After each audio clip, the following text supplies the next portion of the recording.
ಆತ್ಮೀಯ ಬಂಧುಗಳೇ, ಏನಿವತ್ತು ಮುಳಬಾಗಲ್ ತಾಲೂಕಿನ ಒಂದು ಗಡಿ ಗ್ರಾಮಗಳು ಗುಡಪಲ್ಲಿ ಮತ್ತೆ ನಾಗೇನಹಳ್ಳಿ, ಕೋನಂಗುಂಟೆ ಇವೆಲ್ಲ ಗ್ರಾಮಗಳನ್ನು ಗಡಿಯಲ್ಲಿರ್ತಕ್ಕಂಥ ಗ್ರಾಮಗಳು.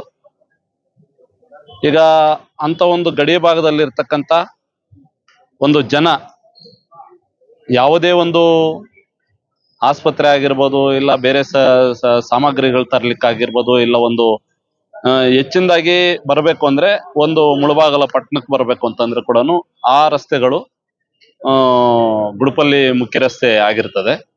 ಅಂತ ಒಂದು ಮುಖ್ಯ ರಸ್ತೆಯಲ್ಲಿ ಇವತ್ತು ಏನು ಒಂದು ಅಹಿತಕರ ಘಟನೆ, ಬಹಳ ದುಃಖಕರ ಘಟನೆ ಇದು. ಈ ಒಂದು ಭೀಕರ ಅಪಘಾತಗಳ ನಡೀತಕ್ಕಂಥ ಒಂದು ಸನ್ನಿವೇಶಗಳು ಬೇರೆ ಇದ್ದಾವೆ.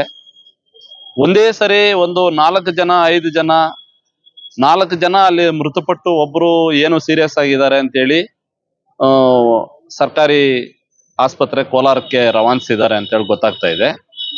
ಇಲ್ಲಿ ಸತ್ತಿರ್ತಕ್ಕಂಥ ಕುಟುಂಬಗಳಲ್ಲಿ 3 ಜನ ಒಂದೇ ಕುಟುಂಬದವರಾಗಿರ್ತಾರೆ. ಆ 3 ಜನದಲ್ಲಿ ಏನು ತಂದೆ ತಾಯಿಗಳು ಒಂದೊಂದು ಜೋಡಿ ಇದೆ. ಆ ತಂದೆ ತಾಯಿಗಳು ಸತ್ತಾಗ ಒಂದು ಮಗು, ಆ ತಂದೆ ತಾಯಿಗೆ ಒಂದು ಗಂಡು ಮಗು ಉಳ್ಕೊಂಡಿರ್ತದೆ.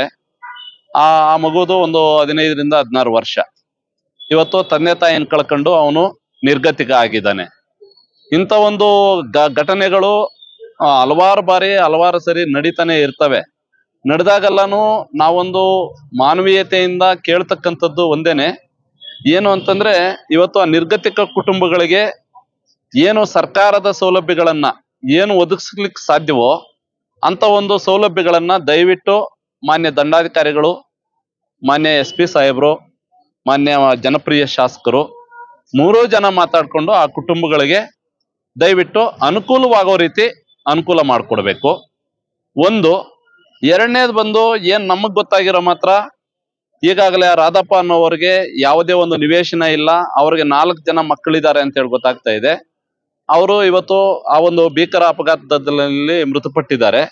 ಆ ಮಕ್ಕಳಿಗೆ ಏನು ಸರ್ಕಾರದ ಸೌಲಭ್ಯಗಳಿದಾವೋ ಆ ಸರ್ಕಾರದ ಸೌಲಭ್ಯಗಳು ಮನೆ ಆಗಿರ್ಬೋದು, ಇನ್ನೊಂದು ಆಗಿರ್ಬೋದು, ಅವ್ರಿಗೆ ಬದುಕ್ತಕ್ಕಂಥ ಒಂದು ಬದುಕುಗಳನ್ನ ಕಟ್ಕೊಳ್ಳಿಕ್ಕೆ ಒಂದು ಅವಕಾಶ ಮಾಡಿಕೊಡ್ಬೇಕು.